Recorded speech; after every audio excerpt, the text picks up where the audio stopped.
Coming up on this Friday edition of Daybreak, Korea and China strongly protest Japanese Prime Minister Shinzo Abe's controversial war shrine visit. The US says it's disappointed as Tokyo's latest move will further escalate tensions in Northeast Asia.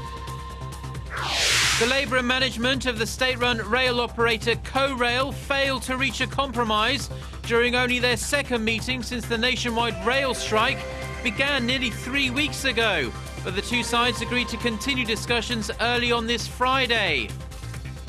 Plus, the Thai government turns down the Election Commission's call to delay the February elections as growing anti-government violence there sees one policeman killed and scores more injured. Daybreak begins now.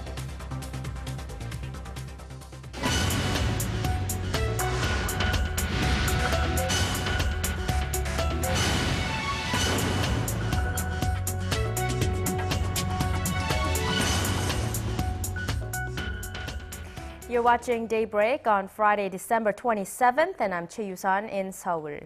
We begin with Japanese Prime Minister Shinzo Abe's controversial visit to a war shrine that honors Japan's war dead, including several Class A war criminals.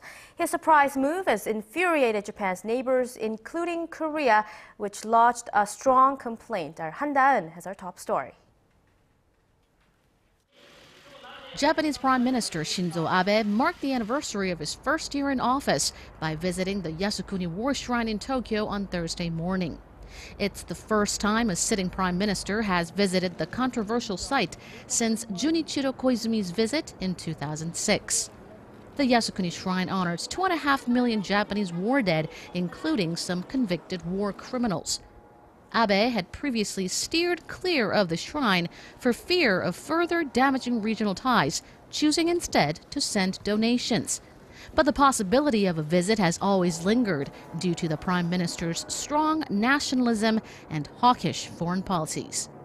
Abe told reporters on his way out that he was paying respects to those who sacrificed their lives for Japan and that he had no intention of upsetting the people of Korea or China. He added that he hoped to have a chance to explain his actions to the leaders of both neighboring countries.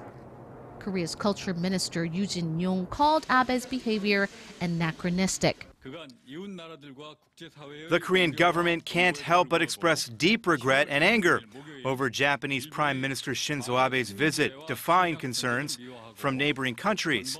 The Yasukuni Shrine harbors war criminals and eulogizes Japan's imperialism. Yu added Japan should acknowledge its past wrongdoing and build trust with its neighbors, starting with a sincere apology. Korean Vice Foreign Minister Kim Kyu-hyun summoned Takashi Kurai, the deputy chief of the Japanese embassy in Seoul, to relay Seoul's concerns. Han Da-eun, Arirang News. The Japanese leader's visit to the war shrine has also drawn criticism from China and the United States.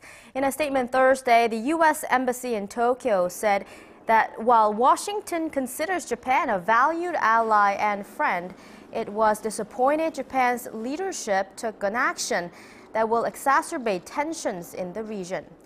China slammed Abe's visit, saying the action makes it that much more difficult to improve bilateral relations and that Japan must take responsibility for all the consequences that this creates. China's ambassador to Tokyo met an official at Japan's foreign ministry to lodge a strong protest. Moving now to the country's rail strike that is now in its 19th day. On Thursday, the labor and management of the state-run rail operator KORAIL failed to reach an agreement but have agreed to continue talks early on this Friday. The two sides are reportedly still at odds over a range of issues, such as the legality of the strike and disciplinary actions against union members. The second meeting between labor and management since the strike began on December 9th came after KORAIL CEO Choi Yeon-hae visited Union Deputy Park Tae-man at a temple in Seoul where he's holed up after evading police arrest. An hour ahead of the meeting, Finance Minister Hyun Oh-seok released a statement which said the continuation of the railway strike was taking a heavy toll on the economy. He added it will eventually drag on the nation's economic recovery, pointing to the railway operator's nearly $17 billion debt. The country's railways have been run by one entity without competition for the past 114 years, and this has led to it being poorly managed. We believe the competition among public entities could reduce fares and increase the quality of railway operations in the future. Amid the talks, the rail strike continues. The state-run rail operator said on its website that it would be hiring 660 new employees to mitigate the strike's impact. Passenger train services are running at about 70% of normal levels, while freight train services have tumbled to around 30% of regular levels. The union has called for a large-scale protest in Seoul on Saturday.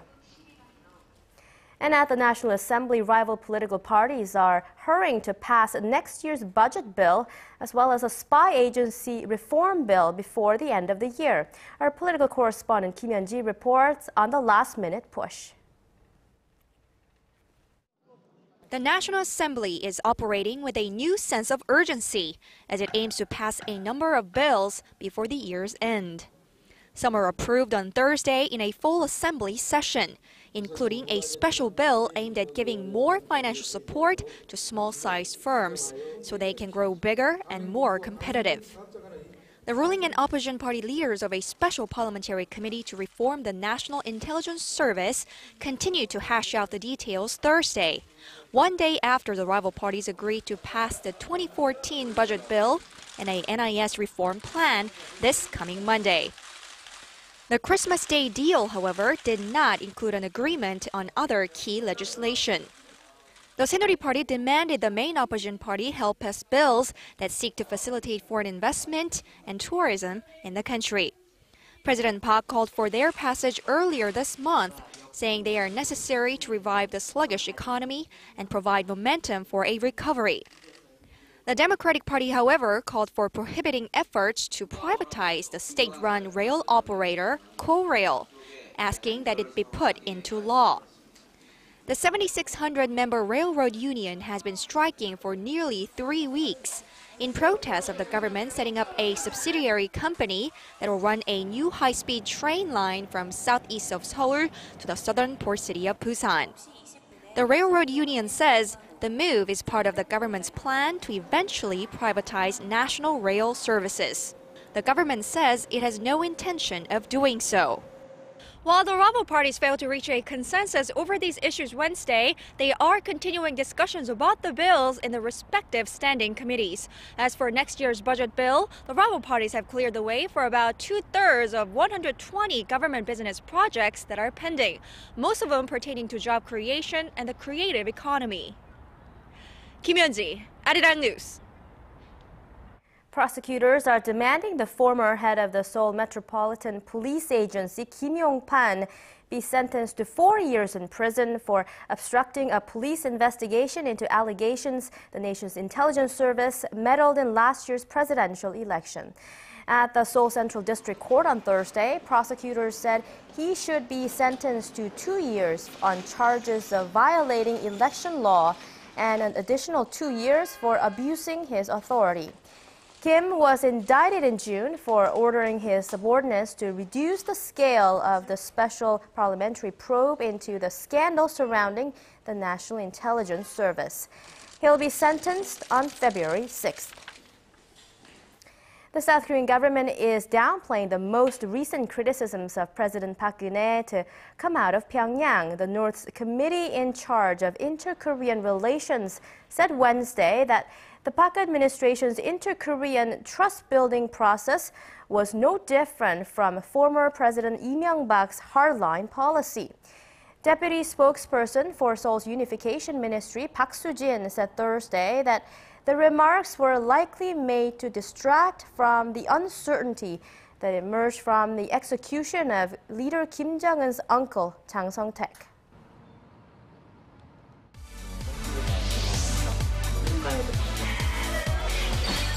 If you want the latest news from Korea and around the world. Return to the negotiations. President Park Geun-hye, given the current circumstances. On your way to work or at home. Defense Ministry. The legislature will convene a... Tune into Daybreak on Arirang TV. Prime Minister Shinzo Abe said Tuesday. Korean consumers remain confident in December, although they appear to have some doubts about certain aspects of the economy. The Bank of Korea said Thursday that the Consumer Sentiment Index came in at 107 for December, unchanged from the previous month when it hit a 33-month high. The index is a barometer of consumer outlook on the economy, with a reading above 100, meaning that optimists outnumber pessimists. Consumers seemed hesitant, however, when it came to the outlook for the next 6 months. That figure dropped 1 point from November, and the one measuring their general outlook for the economy in the future fell 2 points. The Korean government has unveiled a long-term plan to develop cutting-edge materials and parts aimed at bringing about scientific advances in a range of fields. The Ministry of Trade, Industry and Energy said Thursday that it will develop 200 promising materials and parts by 2025 through financial support from the government and cooperation in the academic and industrial sectors. Two of the most noteworthy materials and parts on the list are aerometal, an ultra-light metal material, and solar paint, which is able to convert sunlight into energy. The government also hopes to create mobile devices that do not need to be recharged, as well as new technologies for treating various brain diseases. A ministry official said the global market for the top 30% of materials and parts on the list will be worth about $1 trillion in 2025. Recent economic data shows that Korean steel makers are likely to suffer from declining profits in 2013, with exports of steel-related products falling for the first time in 4 years. But the new year brings new hope, as local firms hope to turn things around by establishing key partnerships in overseas markets. Our Polly reports. This past week, the first blast furnace was ignited at a new steel plant in Indonesia, representing a landmark project between Korea and the Southeast Asian country. The grand opening comes 3 years after Korean steelmaker POSCO launched a joint venture with Indonesia's state-owned Krakatau Steel. We will help them to perform. We will help them to produce more, and we're willing to take a sizable amount of slab. This is produced by Krakatau POSCO. So this is again a very important milestone. The $3 billion plant is the Korean steel giant's largest overseas project yet, with annual production estimated to reach 3 million tons. We are proactively entering and contributing to Indonesia's industrial development. Gaining a foothold in the Indonesian market is very important because it gives us a foothold in the whole Southeast Asian market. It's just one part of POSCO's strategy to expand its global reach amid a saturated domestic market. The Korean firm is currently building another integrated steel mill in Brazil that is set to begin operations in 2015. The move would tap into the world's largest supply of iron ore, as well as help smaller Korean companies break into the Latin American market.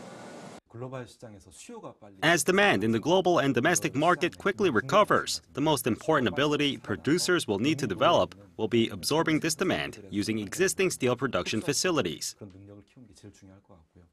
Despite a lackluster year for local steelmakers, Korea's heavy industry titans plan to accelerate their overseas investment and expansion. The idea is to keep moving in order to survive the current economic slowdown and ensure they catch the next wave of worldwide growth. Paul Yi, Arirang News. Environmental pollution is one of the biggest challenges facing our world, but the city of Ulsan, a center for Korea's auto and oil industries, has shown that even a heavy polluting metropolis can go green. Our Kim Min-ji walks us through the city's eco-friendly transformation. Ulsan, Korea's 7th largest metropolitan city, is home to one of the world's largest industrial complexes. Originally a fishing port, the southeastern region is now an industrial powerhouse for the nation's leading vehicle factories, shipyards, and oil refineries. The rapid industrialization that began in the 1960s has prompted major heavy and petrochemical companies to invest in the region, but it's come at a high cost to the environment. In order to address these environmental issues, the city of Ulsan established an eco-police force back in 2004. The goal was to launch 110 eco-friendly projects across the city as part of efforts to balance industry and nature. Well, nearly 10 years later, Ulsan has made tremendous strides to realize that sustainable future. More efficient industrial facilities have cut emissions of sulfur dioxide, while expanded sewage treatment plants have significantly reduced the level of pollutants in the Taehwa River.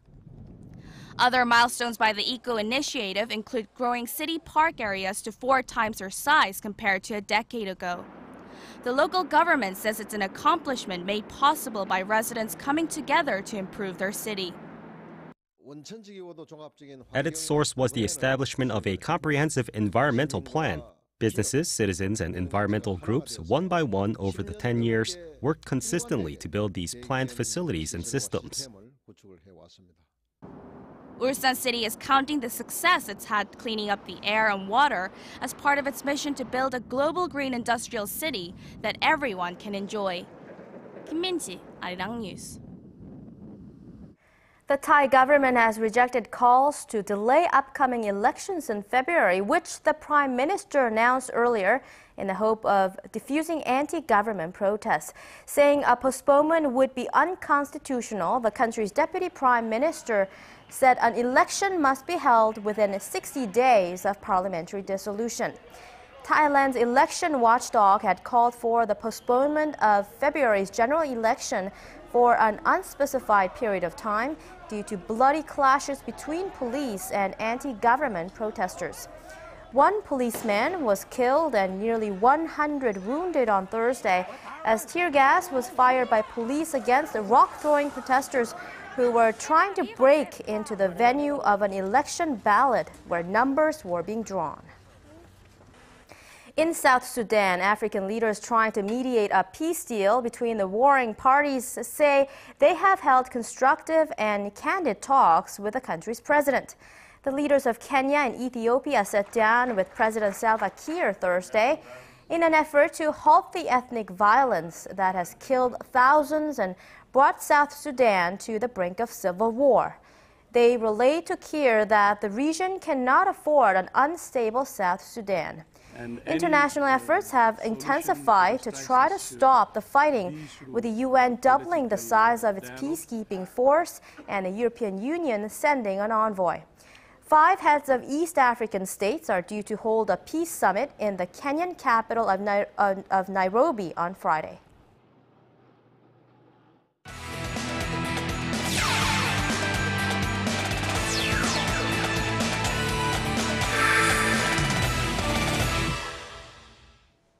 And TGI Friday, everyone, as we kick things off with some domestic football. Now, with the year almost coming to an end, one footballer was voted as the Korean Footballer of the Year.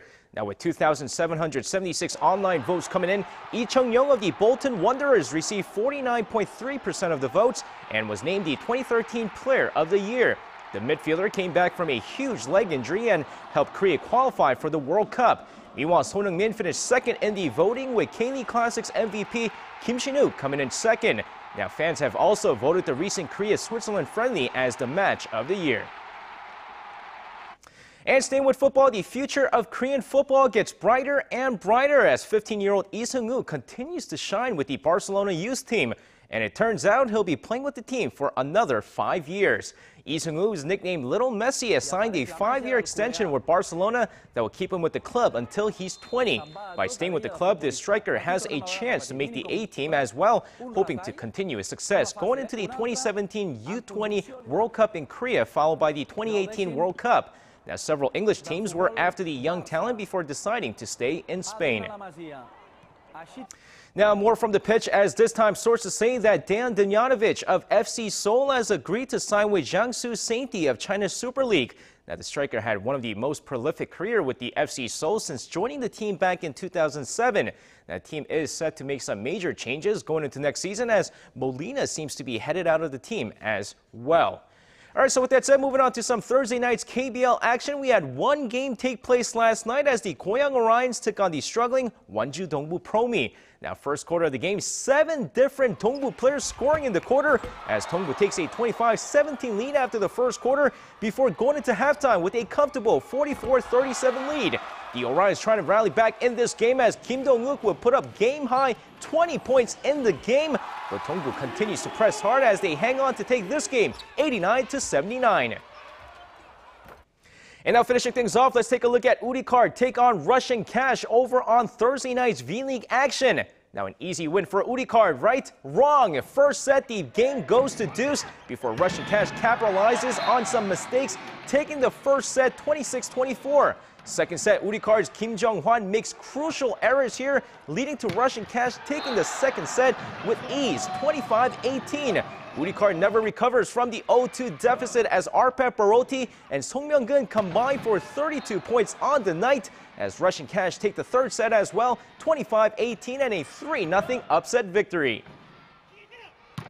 Well, that's going to wrap it up for me. This has been SJ. Have a great weekend, everyone, and see you guys again for your sports news.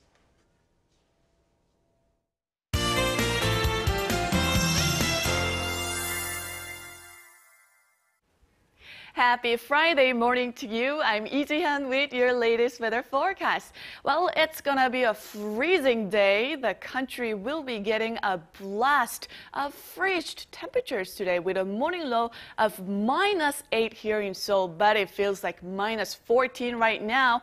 And high temperatures in the Seoul metro area will only get up to about -2, while down south will be also swept by the cold air. So be sure to dress in layers before head out and cover up from head to toe. Now we'll have a lot of sun shining down on us later in the day, but with the strong gusty winds, it won't give us any relief from the frigid temperatures. And mountainous regions in Jeju Island might get a lingering snow from yesterday. And it looks like brutal cold weather will roar across the nation throughout the weekend. Tomorrow morning we'll wake up to -9 here in Seoul, and it remains cold under sunny skies in the central region. And some regions down south might receive an icy rain and dust of snow. So you might want to take the weather into account when you plan for this weekend. It would probably a good idea to just spend some time indoors with your friends and family. With that in mind, here are the readings for today. Well, morning low in Seoul is starting off at -8, and afternoon highs will only peak to -2, while Daegu and Gwangju wakes up to daily low at -3 and get up to 4 and 2 respectively. And Busan even starts out at morning low at -2 and gets up to 6 under lots of sunshine. Now let's see how other regions are looking. It looks like Jeju should only see a high of 4 in the afternoon. Daejeon and Dokdo will reach at 1 and 0, and freezing day in store for Mount Keungang starting out at -17 and only makes it to -9. Now that's all for Korea, and here's the global forecast for viewers around the world.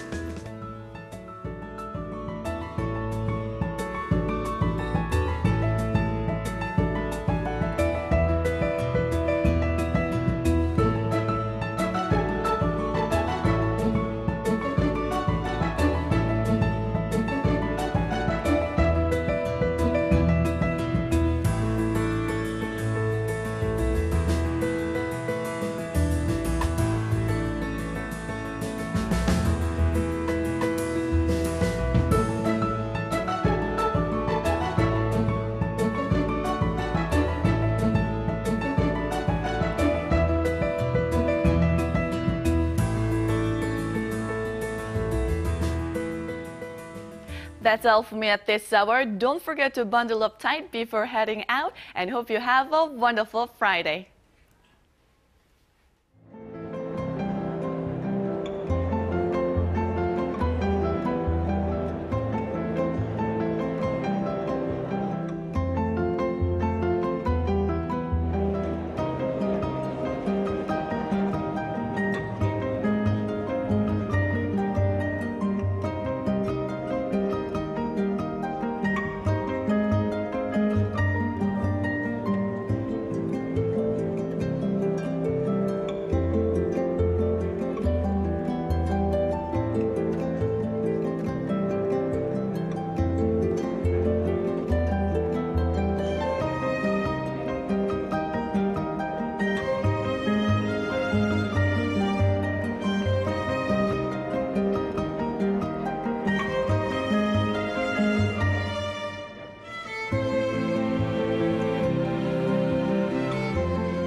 And those are the stories we have for you at this hour. Stay with us throughout the day as we bring you the latest headlines.